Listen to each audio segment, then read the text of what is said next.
Dietrich Bonhoeffer, un théologien et résistant allemand, a développé une vision provocatrice et troublante de la stupidité humaine, une vision qui transcende un simple défaut intellectuel ou une erreur de jugement.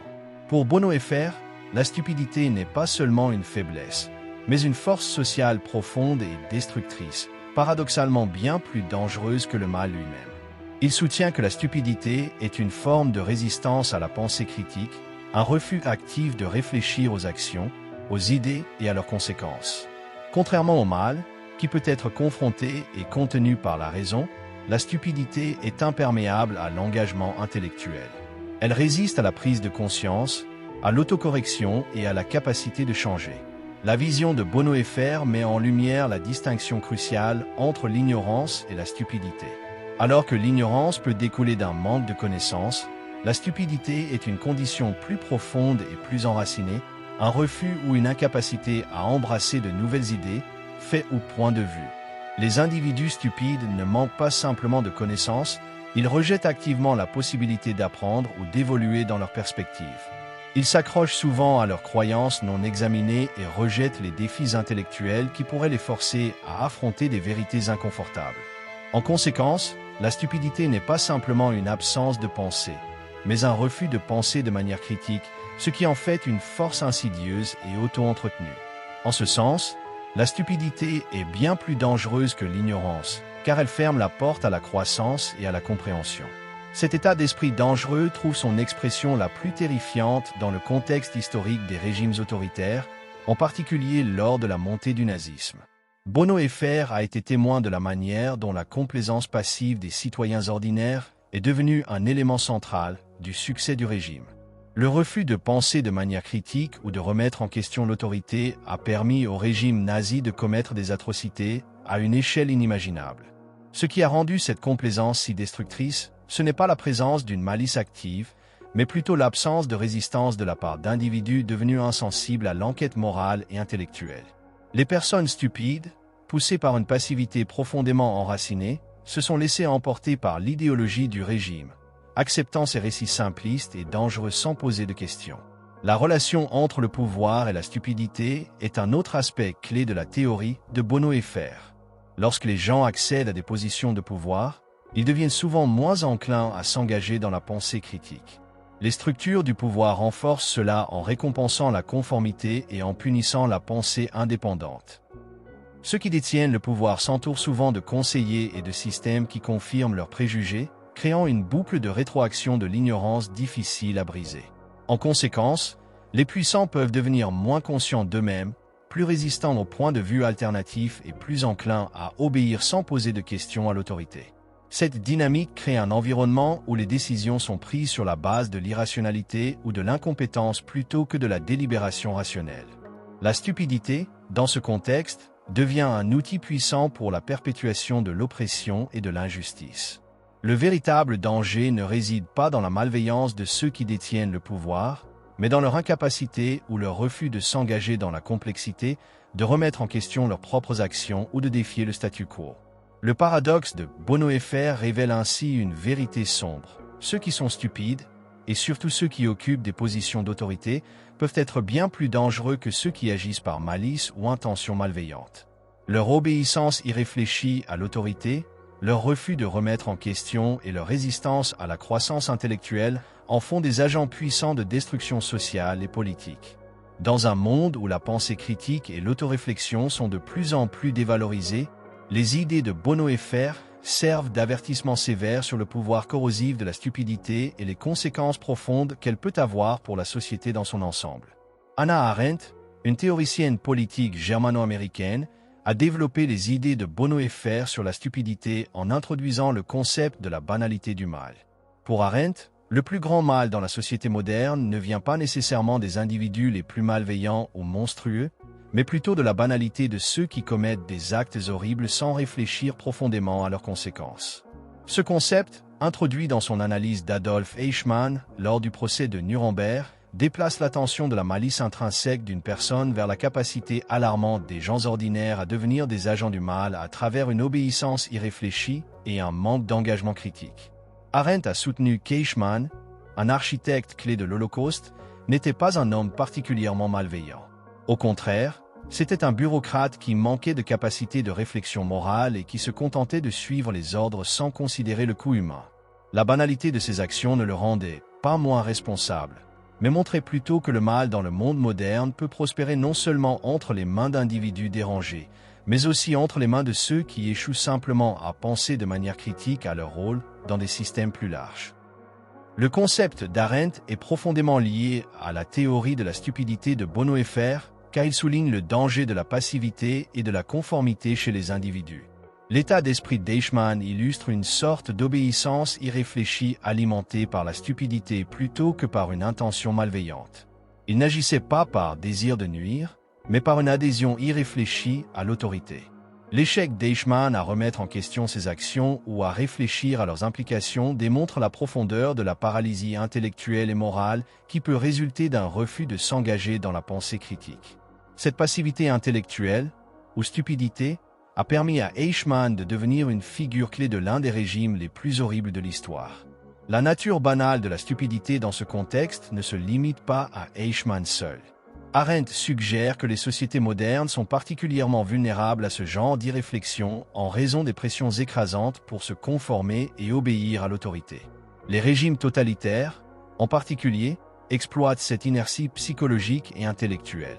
Ils s'appuient sur l'incapacité ou le refus des masses à s'engager dans une pensée indépendante et une réflexion, ce qui crée un terrain fertile pour la propagande et la manipulation.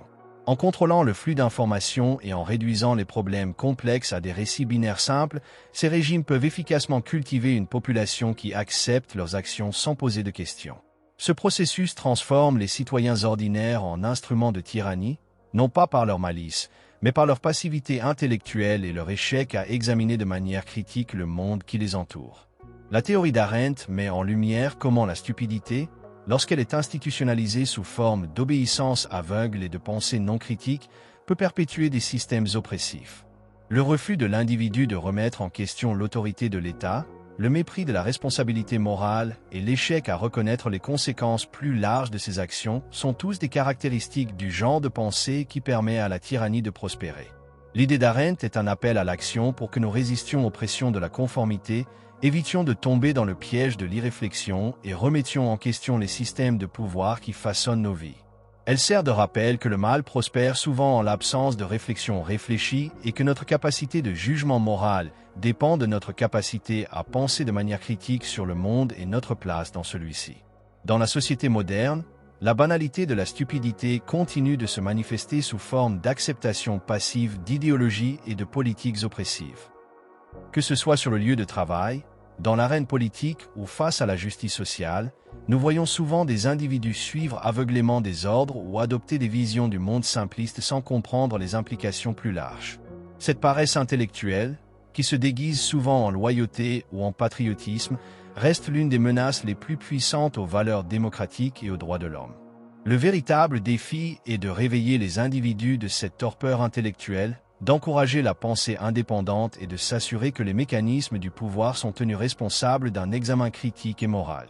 La théorie de la banalité de la stupidité d'Arendt sert de rappel poignant que les gens ordinaires, pris dans les griffes de la conformité et de la passivité intellectuelle, peuvent devenir des instruments de grand dommage. La question devient alors, comment pouvons-nous nous protéger contre cette tendance en nous-mêmes et dans nos sociétés? La réponse réside dans la culture de la pensée critique, de l'autoréflexion et du courage de résister aux pressions de l'autorité et de la conformité. À travers ces actions, nous pouvons nous libérer du cycle destructeur de la stupidité et travailler vers un monde plus réfléchi et juste. Bertrand Russell, l'un des philosophes les plus éminents du XXe siècle, était profondément préoccupé par les tendances intellectuelles de son époque, en particulier la tendance croissante à récompenser l'ignorance et à pénaliser l'intelligence dans la société moderne. Il a soutenu que la bêtise, en particulier dans les domaines de la politique et de la société, triomphe souvent de l'intelligence et que cette réalité joue un rôle crucial dans le façonnement de l'histoire. La critique de Russell sur la révérence de la société pour les idées populistes simples plutôt que pour la pensée complexe et rationnelle résonne avec les vues de Bonhoeffer et d'Arendt sur les dangers de la stupidité. Cependant, Russell va plus loin en mettant l'accent sur les structures sociétales qui non seulement tolèrent, mais encouragent activement le triomphe de l'ignorance. L'un des arguments clés de Russell est que les structures des systèmes politiques et sociaux modernes récompensent souvent l'ignorance tout en pénalisant la pensée indépendante et le raisonnement critique. Dans un monde où les problèmes complexes sont réduits à des slogans et des phrases chocs, le public est encouragé à adopter des solutions simplistes qui ne répondent pas à la véritable complexité des problèmes en jeu. Russell a vu cela comme une tendance dangereuse, en particulier dans le discours politique, où un leader qui peut présenter un récit facile à digérer est souvent plus réussi qu'un autre qui offre une analyse nuancée et réfléchie. Le résultat est une société dans laquelle l'intelligence et la raison sont considérées comme des fardeaux et les croyances superficielles et simplistes sont louées comme vertueuses. Ce climat intellectuel ouvre la voie à la montée de la bêtise sur l'intelligence, car les individus sont attirés par des récits qui promettent certitude et simplicité plutôt que de confronter la complexité inconfortable de la réalité. L'analyse de Russell touche également au confort psychologique qui accompagne la stupidité. Les gens trouvent souvent plus facile d'accepter des récits simples en noir et blanc qui fournissent des réponses claires à des questions complexes. La pensée critique, en revanche, peut être inconfortable et difficile. Elle exige la volonté de faire face à l'ambiguïté, à l'incertitude et à la contradiction, des choses que la plupart des gens sont réticents à faire. L'attrait des réponses simples, surtout lorsqu'elles sont renforcées par les médias et les leaders politiques, est incroyablement fort. Russell a compris que si l'intelligence exige des efforts et de l'introspection, la stupidité offre un faux sentiment de sécurité. Cette préférence pour le confort de la stupidité plutôt que pour l'inconfort d'un engagement critique réfléchi aide à expliquer pourquoi l'ignorance triomphe si souvent du savoir dans la société moderne. Ce phénomène est amplifié par la montée des médias de masse et des médias sociaux au XXIe siècle.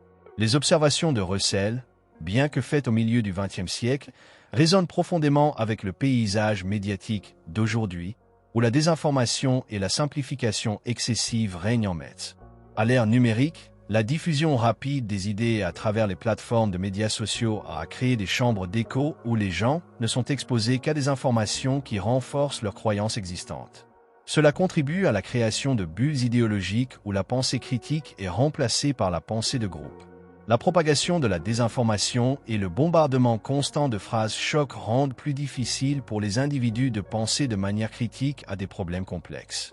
La paresse intellectuelle encouragée par ces plateformes conduit à un environnement où l'ignorance est non seulement tolérée, mais activement nourrie. La critique de Russell, dans ce contexte, semble presque prophétique, car l'ère numérique n'a fait qu'intensifier les dynamiques contre lesquelles il avait mis en garde. Dans son essai « Philosophie et politique », Russell a également abordé le paradoxe selon lequel, dans de nombreux systèmes politiques, l'intelligence et la pensée rationnelle peuvent être considérées comme subversives ou même dangereuses. Cela est particulièrement évident dans les régimes autoritaires ou totalitaires, où ceux qui détiennent le pouvoir préfèrent souvent une population docile et non critique à une population qui remet en question l'autorité ou défie le statu quo. Russell a soutenu que plus les individus sont intelligents et réfléchis dans une société, plus ils sont susceptibles de se trouver en désaccord avec l'idéologie politique dominante et donc d'être marginalisés ou réprimés.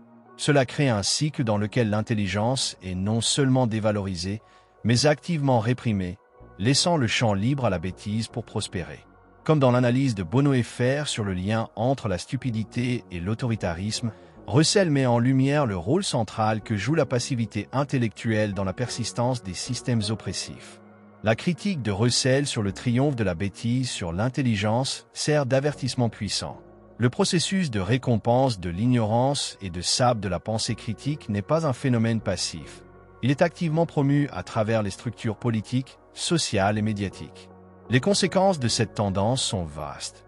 Une société qui privilégie la bêtise sur la raison est plus susceptible d'embrasser des idéologies simplistes et dangereuses, d'ignorer des problèmes critiques et de permettre à ses leaders politiques d'exploiter l'ignorance des masses.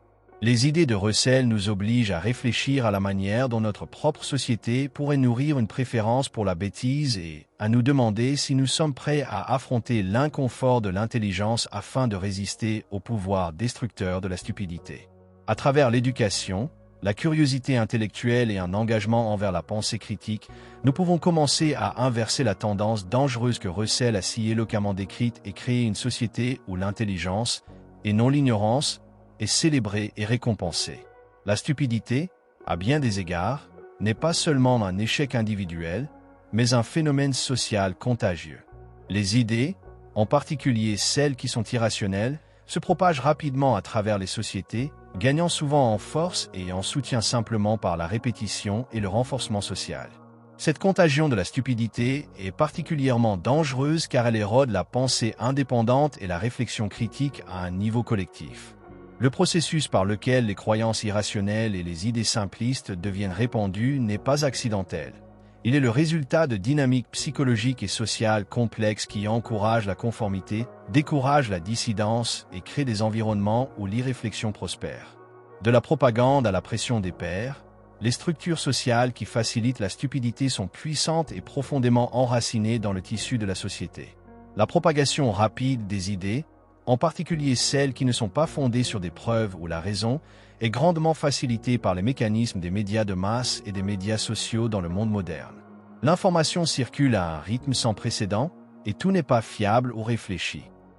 La désinformation, les fausses nouvelles et les récits simplifiés circulent rapidement, gagnant souvent en traction simplement parce qu'ils sont répétés encore et encore. Cette répétition crée un faux sentiment de légitimité et de vérité, conduisant les gens à accepter ces idées sans en examiner de manière critique la validité. Dans un monde où n'importe qui peut être un diffuseur d'informations, la ligne entre faits et fiction devient de plus en plus floue, rendant difficile pour les individus de discerner la réalité de la fiction. Dans cet environnement, la pensée indépendante est sapée par le volume d'informations qui demande de l'attention, poussant les gens à se tourner vers les réponses les plus simples et les plus familières plutôt que de s'engager de manière critique avec des problèmes complexes. L'un des aspects les plus dangereux de la contagion sociale de la stupidité est le rôle que jouent les groupes sociaux et la pression des pairs dans le renforcement de l'ignorance. Les humains sont par nature des créatures sociales, et notre besoin d'appartenance et d'acceptation l'emporte souvent sur le désir de penser de manière indépendante. Les groupes sociaux, qu'ils soient politiques, religieux ou idéologiques, créent des environnements où certaines croyances et attitudes sont normalisées, tandis que la dissidence ou la réflexion critique est découragée. Cette dynamique est particulièrement évidente dans les sociétés polarisées, où l'identité de groupe devient étroitement liée à la pureté idéologique. Dans de tels environnements, les gens cessent souvent de penser par eux-mêmes parce qu'ils craignent le rejet social ou l'aliénation. La pression pour se conformer et le désir d'acceptation sociale sont si forts que les individus commencent à adopter les croyances et les comportements du groupe sans les remettre en question. Au fil du temps, cette mentalité collective conduit à l'adoption généralisée de visions du monde simplistes et non critiques qui sont souvent déconnectées de la réalité. Un autre moteur puissant de la contagion sociale de la stupidité est le rôle de l'autorité et de la hiérarchie dans le façonnage des croyances. Dès leur plus jeune âge, les individus sont conditionnés à accepter l'autorité de figures telles que les enseignants, les parents et les leaders politiques sans les remettre en question. Dans de nombreuses sociétés, l'obéissance à l'autorité est considérée comme une vertu et la pensée critique est souvent découragée au profit de la conformité. Cela est particulièrement évident dans les régimes totalitaires, où la dissidence est punie et où l'État contrôle le flux d'informations. Cependant, même dans les sociétés plus démocratiques, la révérence pour les figures d'autorité conduit souvent les gens à accepter aveuglément leurs idées sans les examiner. Lorsque les leaders et les experts font des déclarations, en particulier sur des questions complexes, beaucoup de gens s'en remettent à eux sans remettre en question la logique ou les preuves derrière leurs affirmations. Cette déférence envers l'autorité peut être un obstacle important à la pensée indépendante, car elle crée un environnement où les gens cessent de penser par eux-mêmes et s'appuient plutôt sur d'autres pour leur dire ce qui est vrai. Le danger de la contagion sociale de la stupidité ne réside pas seulement dans la propagation de croyances irrationnelles, mais aussi dans sa capacité à étouffer la diversité intellectuelle et le discours critique. Lorsque tout le monde dans un groupe social adopte le même ensemble d'idées non examinées, il devient plus difficile de remettre en question ces idées ou de considérer des perspectives alternatives. Cette homogénéisation intellectuelle conduit à la pensée de groupe, où les individus privilégient le consensus et l'harmonie sociale plutôt que la pensée indépendante et l'exploration intellectuelle. Le résultat est une société dans laquelle les idées stagnent, les débats deviennent superficiels et le progrès est entravé.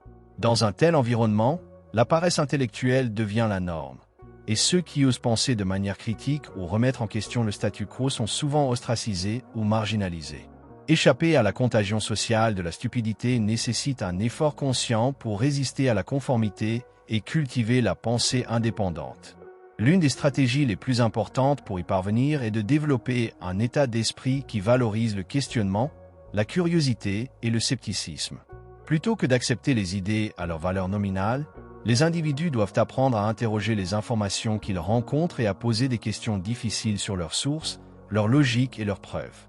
Cela nécessite une volonté de sortir de sa zone de confort social et de s'engager avec des idées qui remettent en question ses croyances. Cela nécessite également le courage de se démarquer de la foule et de résister aux pressions de la pensée de groupe. De plus, le développement des compétences en pensée critique devrait être considéré comme un effort à vie qui implique un apprentissage constant, une autoréflexion et une ouverture à de nouvelles perspectives. Dans un monde où la contagion de la stupidité peut se propager rapidement, ces outils intellectuels sont essentiels pour préserver sa capacité à penser par soi-même et à contribuer à une société plus réfléchie et perspicace. En fin de compte, la contagion sociale de la stupidité n'est pas une force insurmontable, mais elle nécessite une résistance active. En encourageant la pensée critique, en embrassant la diversité intellectuelle et en remettant en question l'autorité, les individus peuvent se libérer de la mentalité collective qui perpétue l'ignorance. La propagation de l'irrationalité et de la conformité peut être contrecarrée par l'éducation, le dialogue et un engagement envers la pensée indépendante. Ce faisant, nous pouvons récupérer le pouvoir de la raison et nous assurer que l'intelligence et la réflexion continuent de façonner notre avenir collectif. Face à une ignorance généralisée, à la manipulation et à la passivité intellectuelle, échapper au cycle de la stupidité n'est pas seulement un défi personnel, mais un impératif sociétal. Comme nous l'avons vu à travers l'histoire et en particulier dans les idées de penseurs comme Bonhoeffer, Arendt et Russell, l'adhésion collective à la stupidité peut avoir des conséquences catastrophiques. Mais tout comme ces forces sont de nature sociale, les stratégies pour y résister le sont également. Dans cette dernière section, nous explorons comment les idées de ces penseurs peuvent nous aider à nous protéger de la contagion de la stupidité. La clé réside dans la culture de la pensée indépendante, l'engagement envers un engagement critique et la construction d'une société qui valorise la complexité intellectuelle plutôt que les idéologies simplistes. Tout d'abord, la théorie de la stupidité de Bonhoeffer souligne l'importance d'un engagement intellectuel continu. Pour échapper au piège de la stupidité, nous devons nous engager dans un apprentissage tout au long de la vie et dans la quête de la vérité, même lorsqu'elle est inconfortable. La critique de Bonhoeffer sur la passivité est particulièrement pertinente aujourd'hui, alors que la pression pour se conformer et la tentation des réponses faciles sont omniprésentes. La manière la plus efficace de résister à ces forces est de nous challenger continuellement à penser de manière critique sur le monde qui nous entoure. Cela signifie non seulement chercher de nouvelles informations, mais aussi remettre activement en question nos croyances et nos hypothèses existantes.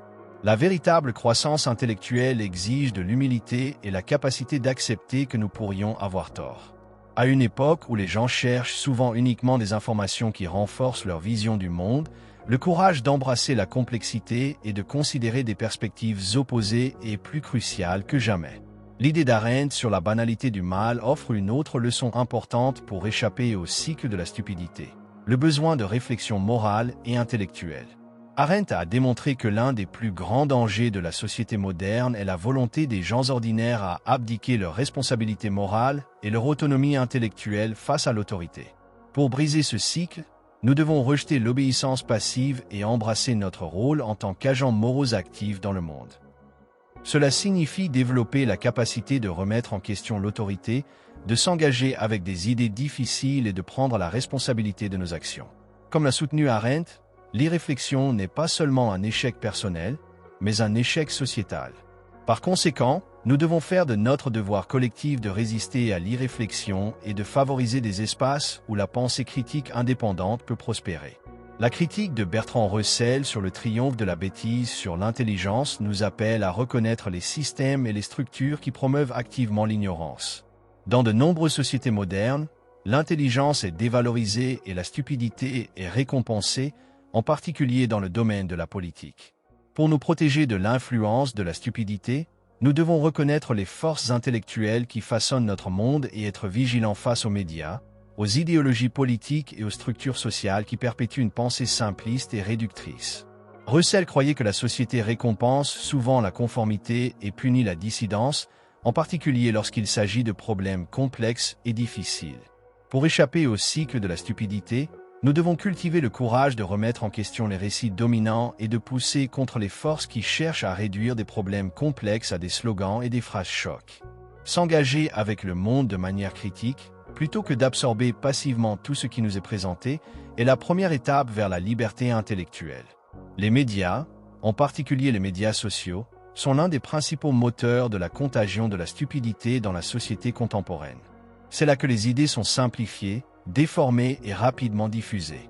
Les algorithmes des médias sociaux, conçus pour maximiser l'engagement, privilégient souvent le contenu qui est chargé émotionnellement et sensationnel plutôt que le discours nuancé et réfléchi. Cela crée un environnement où l'ignorance prospère et la pensée critique est reléguée au second plan. Pour nous protéger de cela, nous devons devenir des consommateurs d'informations plus perspicaces. Cela nécessite de développer des compétences en littératie médiatique et d'apprendre à reconnaître les biais, la désinformation et la propagande. En remettant en question les sources de nos informations, nous pouvons commencer à nous libérer de l'influence de la chambre d'écho des médias sociaux et chercher des perspectives plus fiables et équilibrées. Une autre stratégie pour résister à l'influence de la stupidité est de nous entourer de personnes qui remettent en question notre pensée et encouragent la croissance intellectuelle. Alors que la conformité sociale est une force puissante, nous sommes également profondément influencés par ceux qui nous entourent. En construisant des réseaux d'individus qui valorisent la pensée critique, la diversité des idées et l'honnêteté intellectuelle, nous créons un contrepoids aux pressions sociales qui encouragent la conformité. Ces relations peuvent fournir la nourriture intellectuelle nécessaire pour résister à l'attrait de la pensée de groupe et favoriser un environnement où de nouvelles idées peuvent prospérer. Il est donc essentiel de privilégier les relations avec des individus qui encouragent la réflexion, le débat et la curiosité intellectuelle.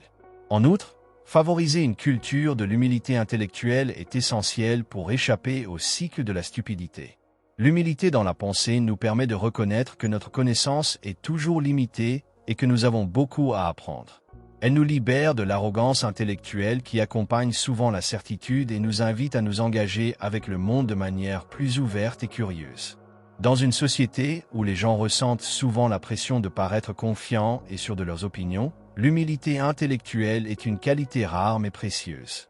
En cultivant cette humilité, nous pouvons aborder le monde avec un plus grand sens de la curiosité, une volonté d'apprendre et une capacité de croissance. En fin de compte, échapper au cycle de la stupidité ne consiste pas seulement à résister aux forces externes, mais aussi à cultiver une résilience interne. Nous devons apprendre à faire confiance à notre propre capacité à penser de manière critique et à remettre en question ce qu'on nous dit. Cela est particulièrement difficile dans un monde où la désinformation et la simplification excessive sont omniprésentes, mais ce n'est pas impossible. En nous challengeant continuellement, en remettant en question l'autorité, en développant l'humilité intellectuelle et en favorisant une communauté de penseurs indépendants, nous pouvons nous protéger de l'influence de la stupidité et devenir des participants actifs dans la création d'une société plus réfléchie et perspicace. En conclusion, les idées de Bonhoeffer, Arendt et Russell offrent une feuille de route puissante pour échapper au cycle de la stupidité. Bien que les forces qui perpétuent l'ignorance soient fortes, elles ne sont pas insurmontables. À travers un engagement envers l'apprentissage tout au long de la vie, la réflexion morale, le courage intellectuel et la responsabilité sociale, nous pouvons nous protéger de la contagion de la stupidité. Ce faisant, nous nous assurons que la pensée critique intelligente et l'intégrité morale restent centrales dans nos vies personnelles et dans la santé de nos sociétés. Face à l'influence omniprésente de la stupidité, nous devons devenir les résistants, les penseurs et les questionneurs qui façonnent un avenir meilleur et plus éclairé.